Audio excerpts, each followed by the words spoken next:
तर महाराष्ट्रात मतदानाचा दिवस प्रचंड गोंधळाचा ठरला. नेमकं काय काय घडलं तेच पाहूया.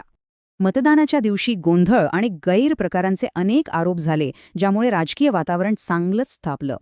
सगळ्यात गंभीर आरोप होते मतदारांवर दबाव टाकण्याचे, आणि याची सुरुवात झाली नांदेड शहरातून.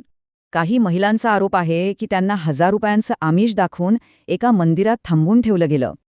आणि हा आरोप थेट भाजपच्या पदाधिकाऱ्यांवर झाला की त्यांनीच मतदारांना आमिष दाखवून डांबून ठेवलं. विचार करा, या एकाच घटनेत तब्बल 100 महिलांना डांबून ठेवल्याचा आरोप झाला होता. पण गोष्ट इथेच संपत नाही. आता बघूया बोगस मतदानाच्या आरोपांकडे, जे राज्यभरातून समोर आले. अंबरनाथ आणि नाशिक दोन्ही ठिकाणी बनावट आधार कार्ड वापरून मतदान करण्याचा प्रयत्न झाला आणि लोकांना पकडण्यात आलं. आता हे आरोप प्रत्यारोप फक्त शब्दांचे नव्हते, तर प्रकरण थेट हाणामारीवर आलं. अहिल्यानगरमध्ये तर चक्क भाजप आणि राष्ट्रवादीचे उमेदवारच आमनेसामने आले, व पोलिसांनाच मध्ये पडावं लागलं.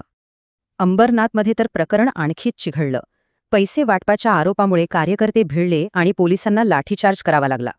एकीकडे रस्त्यावर हा गोंधळ सुरू होता, पण पडद्यामागे काहीतरी वेगळंच शिजत होतं. आणि हे खूप महत्त्वाचं होतं. मतदानाच्या रात्रीच अजित पवार आणि सुनील तटकरे यांनी देवेंद्र फडणवीस यांची भेट घेतली. या भेटीचं कारण काय?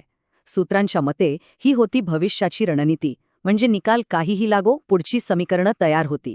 थोडक्यात, मतदारांना डामणं, बोगस मतदान आणि हाणामारी, एकाच दिवसात हे सगळं घडताना दिसलं.